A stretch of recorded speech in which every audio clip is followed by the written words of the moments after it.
Bonsoir à tous. À la une de ce journal, la vice-présidente de Transparency International Cameroun est-elle la première victime des vaccins anti-Covid-19 ? Décédée dans des circonstances troubles après avoir pris une première dose de vaccin, ses proches s'inquiètent, mais le gouvernement s'en remet à une enquête visant à déterminer les causes réelles de sa mort et les supposés liens avec les vaccins anti-Covid qui ont été administrés à cette dame. Dans ce journal, nous ferons le point sur la stratégie de lutte contre la pandémie du coronavirus au Cameroun et l'annonce de l'ouverture de la campagne vaccinale au grand public et les critères définis par le gouvernement. Dans l'escale internationale, un premier ministre du gouvernement de transition a été nommé. Il est arrivé deuxième à la dernière élection présidentielle. Albert Pahimi Badaké, nommé Premier ministre, lui qui avait été à ce poste jusqu'à la suppression de ce poste de Premier ministre en 2018. Pendant ce temps, un vent de contestation souffle sur le Tchad et dans la zone CEMAC à propos de ce conseil militaire de transition mis en place juste après l'annonce officielle du décès du président Idriss Déby Itno, mais d'aucuns soutiennent ce conseil militaire, estimant que c'est une situation exceptionnelle. Vous suivrez dans ce journal la réaction des leaders politiques au Cameroun.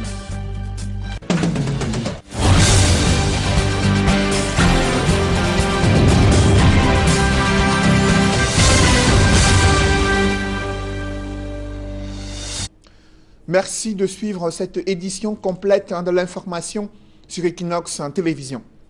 La nouvelle concerne la vice-présidente de Transparency International, décédée dans des circonstances troubles alors qu'elle avait une dose de vaccin anti-Covid-19. Ses proches s'inquiètent, dénonçant un supposé lien entre l'administration de ce vaccin et son décès subit. Cependant, le gouvernement appelle à la prudence. Le directeur de la pharmacie au ministère de la Santé publique révèle qu'une enquête est en cours. Elle vise à déterminer les causes profondes, les causes réelles de la mort de cette dame et déterminer si des liens existent avec le vaccin qui lui a été administré. Dans un deuxième temps, les pouvoirs publics annoncent que les pharmacies pourraient désormais vendre des tests PCR et des laboratoires privés seraient mis à contribution afin d'accélérer les testings des potentiels voyageurs et des Camerounais pour déterminer leur sérologie. Des précisions dans ce reportage signé Emmanuel Diop et Marcelin Gransop. Décédée la semaine dernière, Béatrice Elom est présentée par les membres de sa famille comme la première victime camerounaise des vaccins anti-Covid-19. Peut-être tôt pour le dire, il faut pouvoir établir les faits. Je pense bien que les équipes ont été mises en place. Nous avons une équipe de pharmacovigilance qui veille à faire des effets indésirables qui puissent arriver.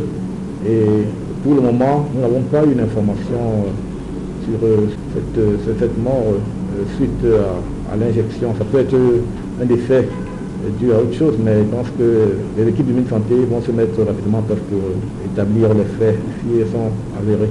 Alors que les demandes ne cessent de croître, les officines de pharmacie seront désormais mises à contribution pour effectuer des testings massifs et ainsi désengorger les centres de dépistage mis en place par le ministère de la Santé publique. Les tests de diagnostic rapide homologués seront disponibles dans les officines de pharmacie d'ici un mois pour permettre un testing massif et pour couvrir tout le territoire. Il en est de même de l'administration des vaccins. Nous avons aussi obtenu que ces vaccins, qui sont au nombre de 4, soient distribués dans les officines de pharmacie. D'ici un mois, les pharmaciens vont dispenser les vaccins, comme les vaccins contre la tuberculose, contre l'hépatite B. Le Conseil national de l'ordre des pharmaciens a également obtenu du gouvernement que les tests PCR soient également réalisés dans les laboratoires privés de biologie. Les laboratoires privés de biologie de qualité détenus par les médecins et les pharmaciens. Car voyez-vous, lorsqu'on veut voyager aujourd'hui, parfois, il y a un engorgement dans les services publics. D'ici un mois, les structures privées de laboratoires feront des tests PCR sous la conduite du ministère de la Santé. On va mettre en place tout un mécanisme pour que cela soit effectif. Si l'ordre des pharmaciens du Cameroun est favorable à l'administration des vaccins, il conseille néanmoins aux populations de continuer à respecter les mesures barrières, et notamment le port du masque facial, y compris les personnes qui ont déjà été vaccinées. Pourquoi? Parce que le fait de se vacciner et qu'on se laisse tout de suite crée la contamination ou active, parce qu'on est toujours actif en contamination. Le vaccin n'agit pas tout de suite comme le médicament normal de traitement qui vous est soigné après 2-3 jours. Tout vaccin, le délai d'attaque est parfois de 3 semaines, 1 mois. De même, il n'écarte pas l'hypothèse de la suspension des vaccins au cas où le gouvernement serait convaincu de son caractère dangereux pour la santé des populations. Et d'ici mercredi prochain, la campagne de vaccination contre la maladie à coronavirus est ouverte au grand public, du moins selon les précisions données par le ministre de la Santé publique. Les personnels de santé de plus de 18 ans seront vaccinés, les personnes vivant avec les comorbidités de plus de 18 ans et toute personne âgée de plus de 50 ans selon les critères définis par le ministre de la Santé publique. Manaouda Malachi a adressé une correspondance aux délégués régionaux de la santé publique.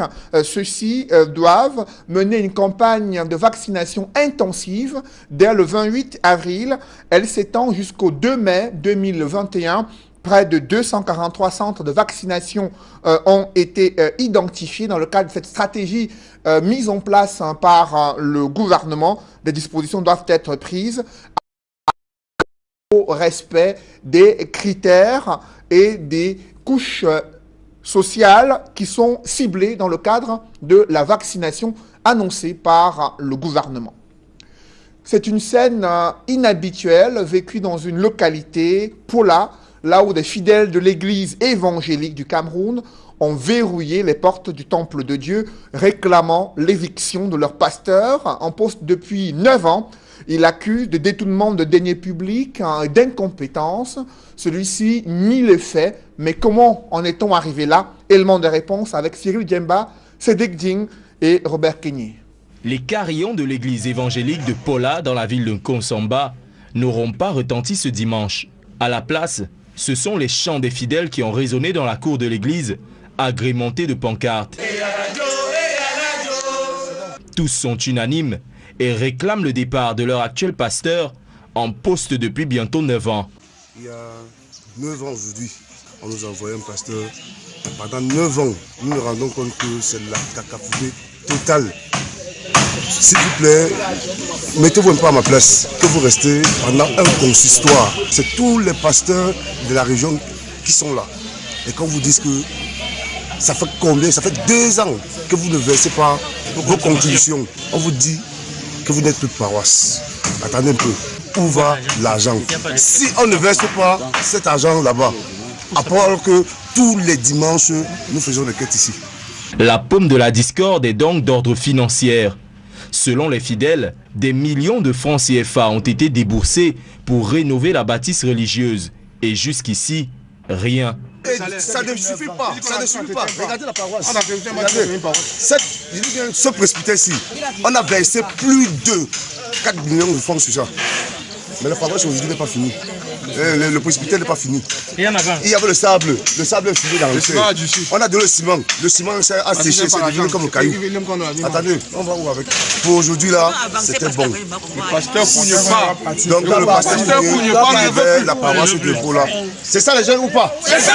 Le pasteur Pougne pas, on va plus. Ok. Ici à Pola, nous avons décidé que on a besoin d'un pasteur de vocation. On ne veut plus de pasteur fonctionnaire. Celui qui va s'hasarder à venir chercher l'argent à Pola, on va le chasser. Et le pasteur Kounié, quant à lui, principal concerné dans l'affaire, semble totalement inconscient des faits qui lui sont reprochés. Ils disent que je suis absentéiste. Donc je suis là pour mon travail. Je dois partir.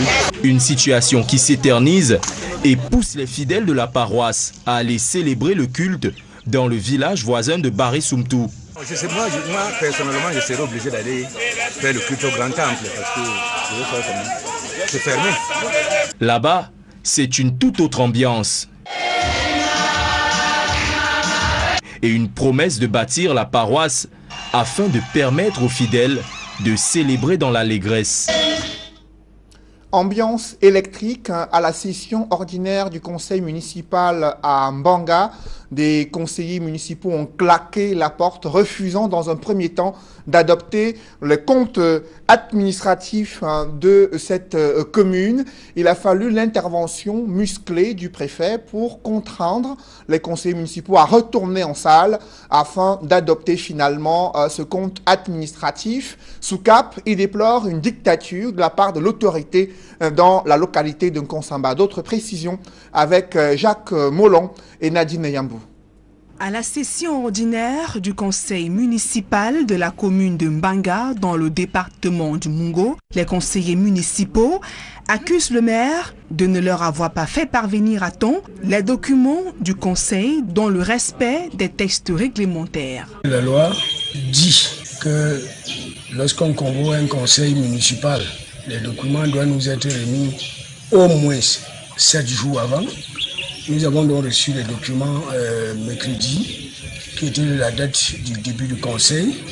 Et au départ, nous avons estimé que nous n'avons pas suffisamment parcouru les différents comptes qui nous ont été soumis. Même l'autorité administrative dénonce le retard de la tenue de cette session, critiquant les lenteurs dans le fonctionnement de la mairie. La notion de compte administratif telle que fixée par la réglementation, en réalité, c'est fait en principe jusqu'au 31 mars. Nous sommes dans une situation d'exception. Et le même code prévoit effectivement que dans des situations exceptionnelles, notamment la nécessité ou l'urgence, les délais sont raccourcis.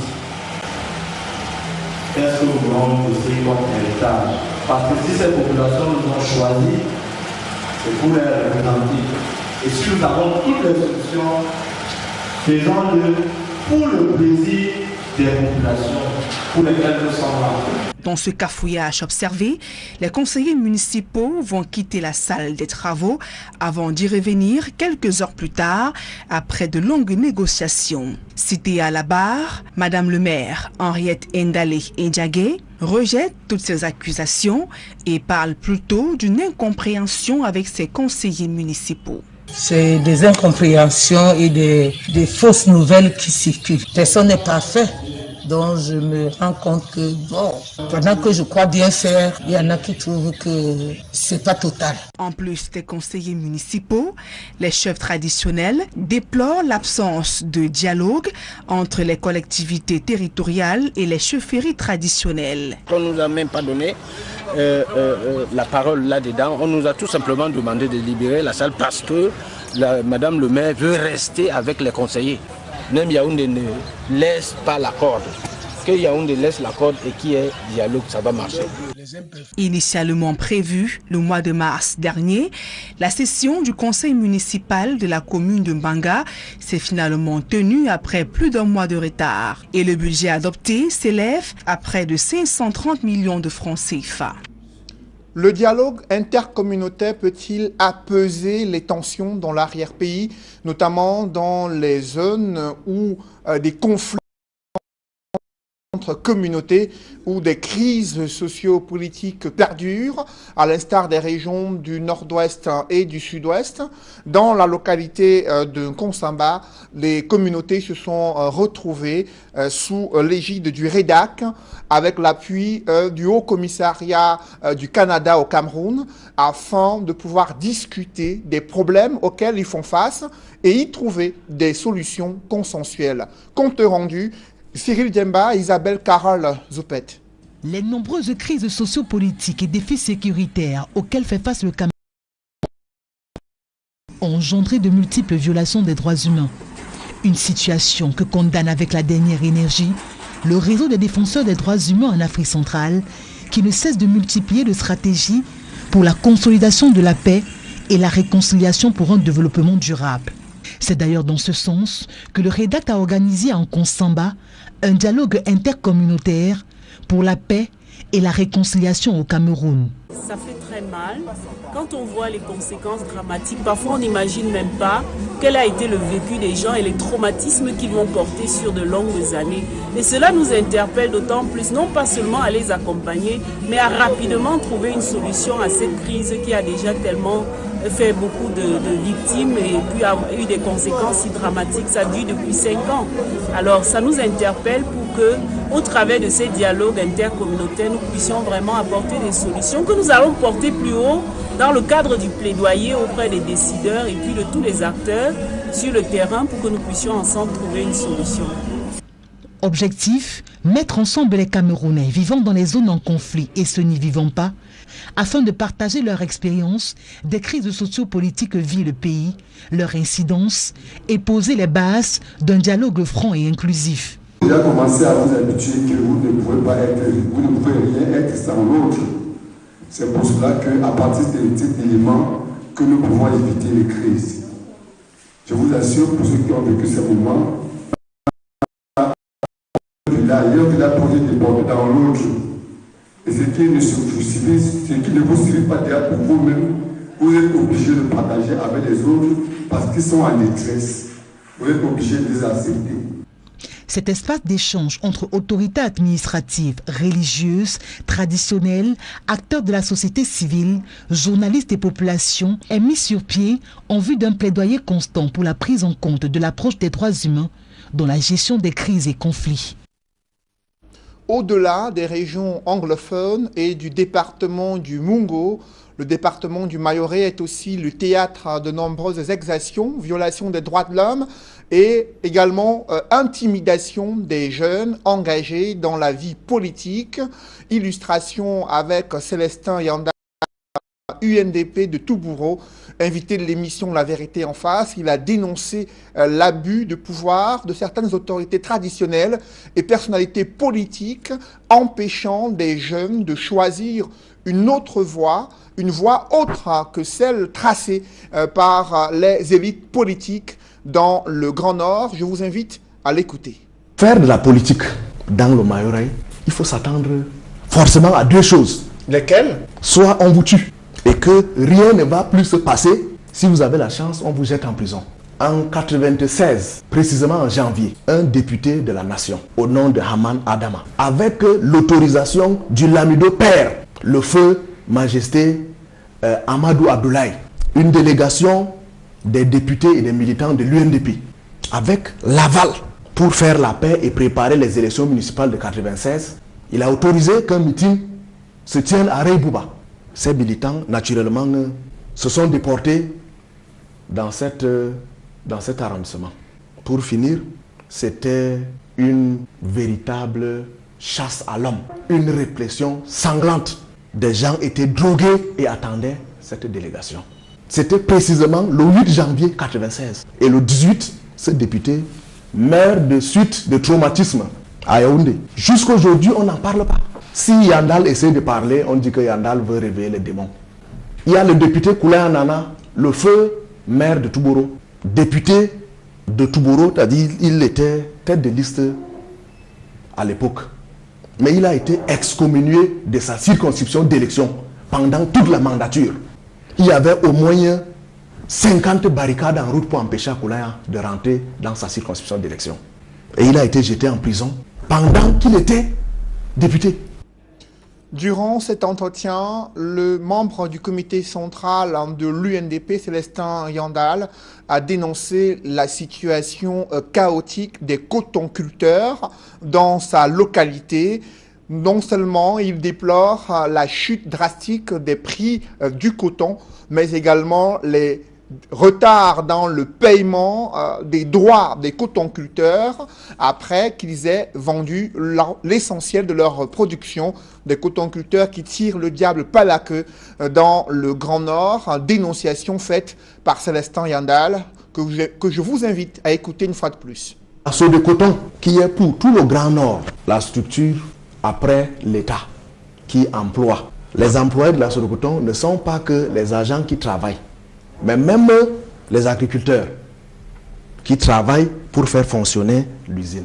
Malheureusement, ces agriculteurs, leur pauvreté se tire également du fait qu'ils ne profitent pas véritablement de leur dur labeur. Cette situation s'explique du fait que l'État ne prend pas véritablement ses responsabilités. Parce que nous avons des sources bien introduites à la soie de coton.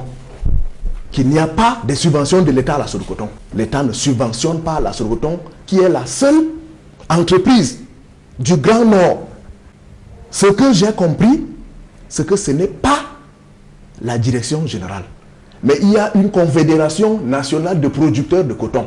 Cette boîte mafieuse qui est à Garoua et qui se fait comme avocat des agriculteurs.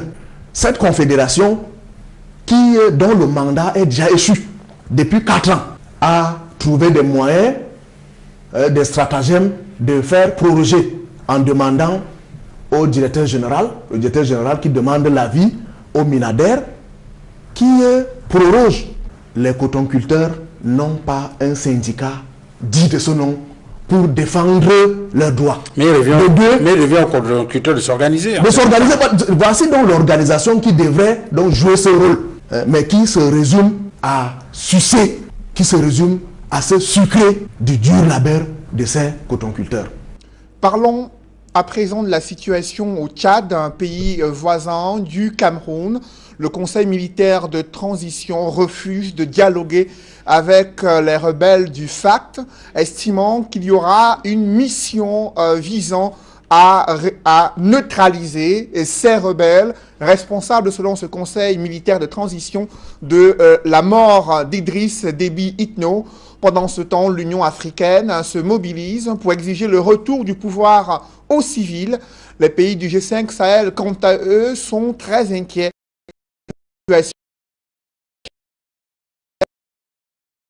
Dans le Sahel, on fait le point avec Gladys Sidier.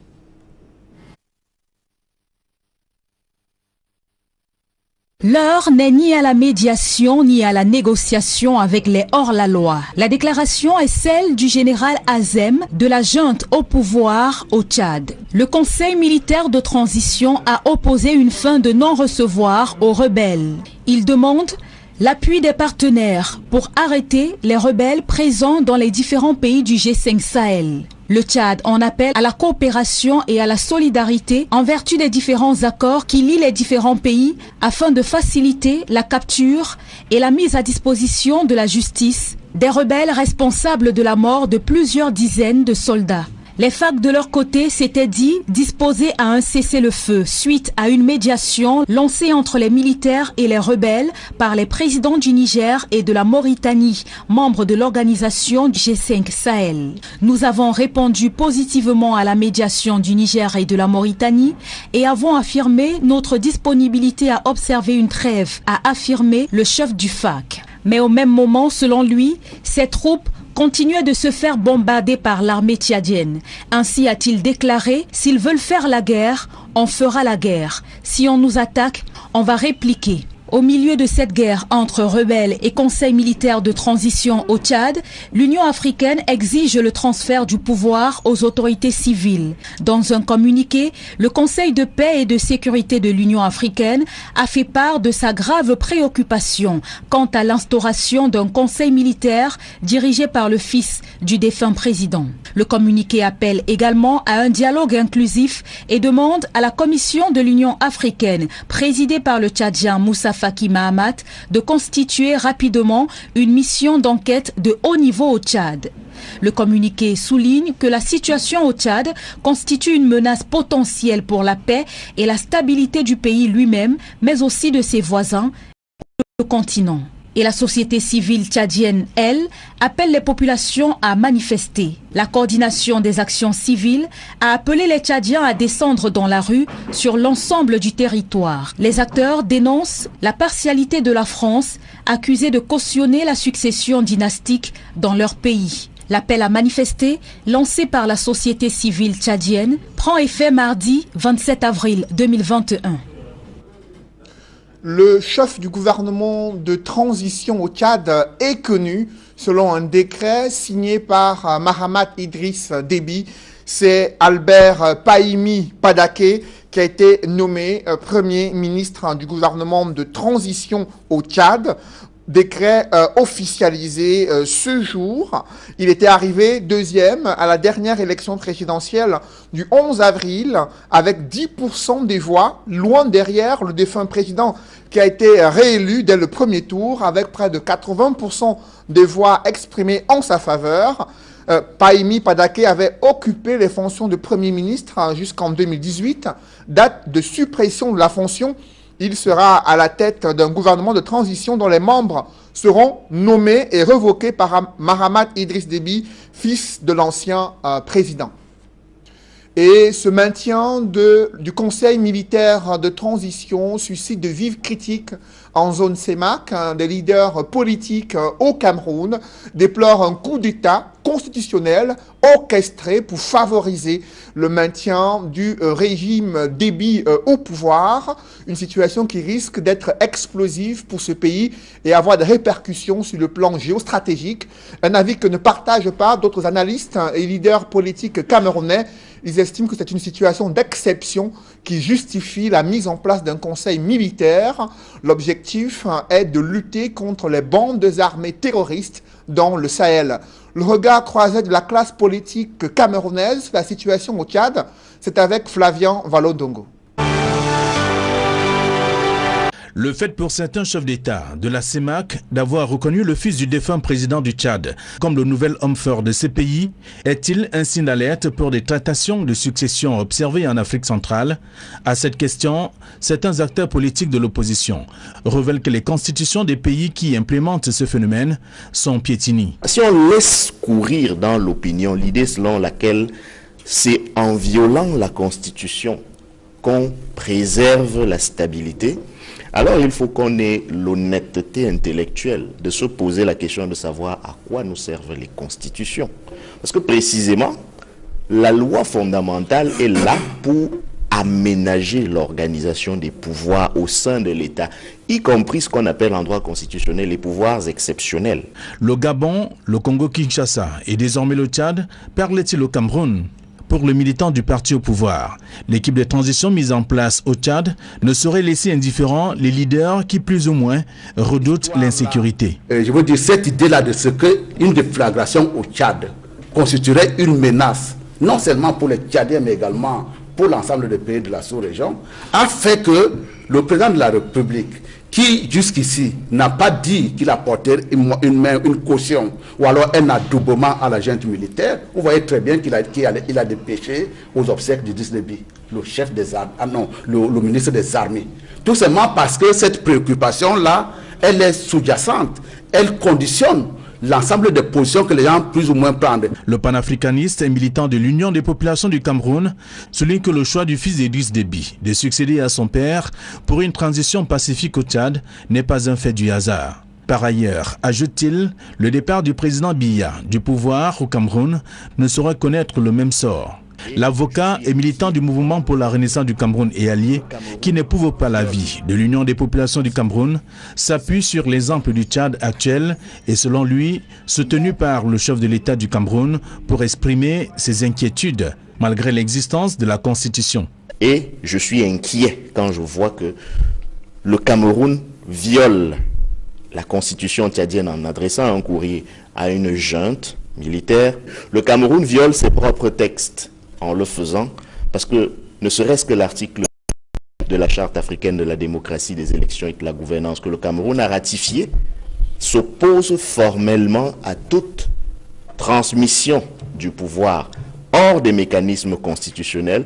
Et dans le cas d'espèce, on a un coup d'État militaire qui débouche sur une transmission dynastique du pouvoir, parce que le putschiste en chef, comme tout le monde peut le voir, n'est autre que le fils du défunt président.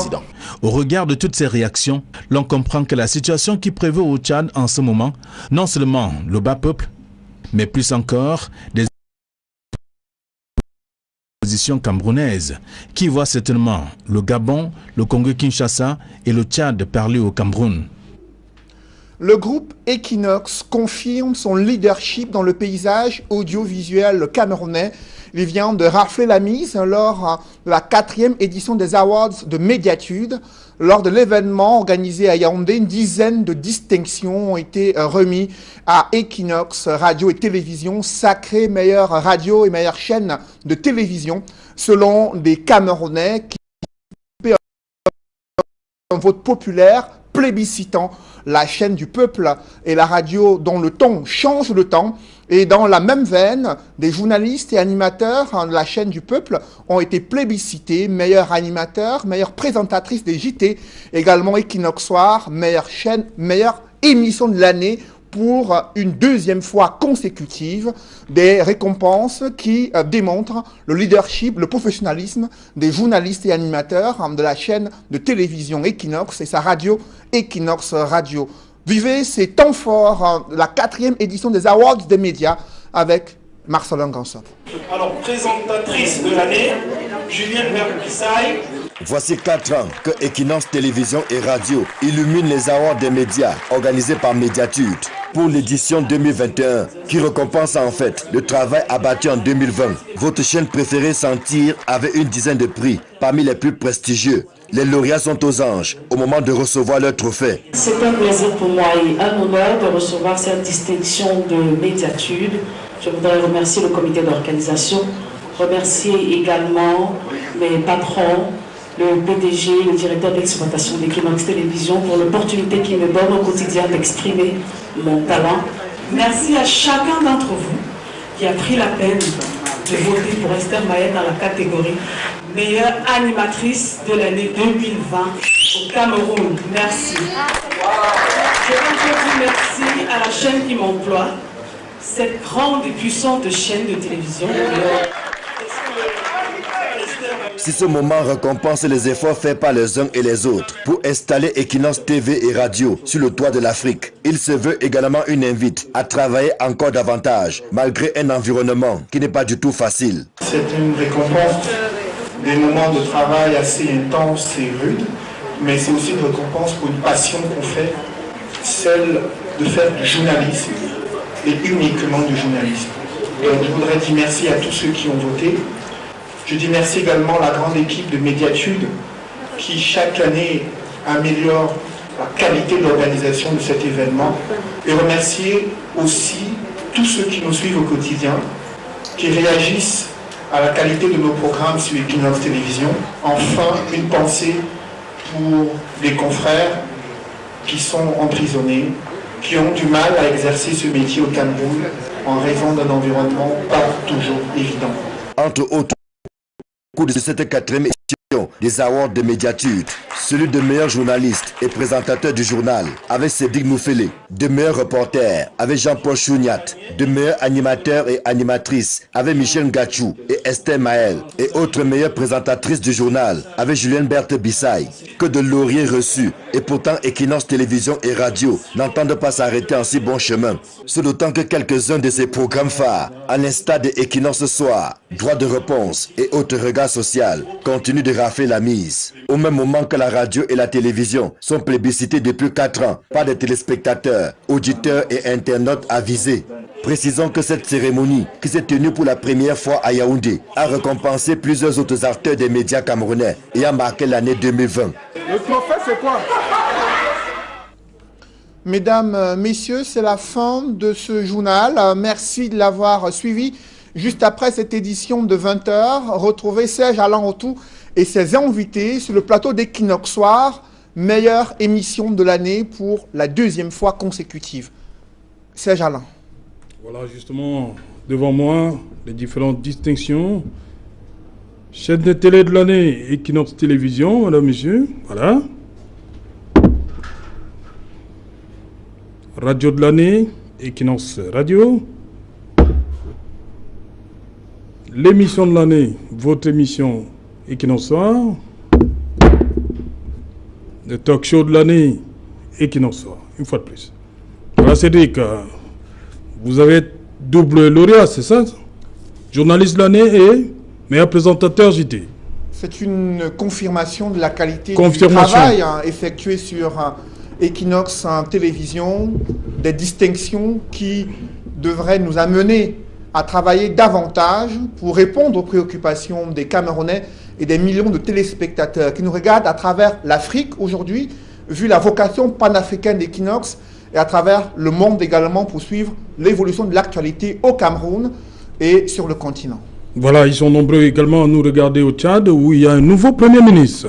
Vous l'avez dit, Serge Allan, nouveau Premier ministre qui était classé deuxième à la dernière élection présidentielle avec 10% des suffrages exprimés en sa faveur, bien loin derrière le défunt président Idriss Déby Itno. Il était jusqu'ici Premier ministre jusqu'en 2018, année de suppression de ce poste en raison de la modification de la Constitution et l'introduction d'un poste de vice-président au Tchad. Cette décision du Conseil militaire de transition permet de voir que le président du CMT, ce sera lui encore qui va nommer les membres du gouvernement et non le Premier ministre de transition. Serge Allan, il faudrait bien le préciser. Peut-être sur proposition, hein? Comme ça se fait un peu du partout. moins, la charte de transition est claire. C'est le président du Conseil militaire de transition qui nomme et révoque les membres du gouvernement de transition.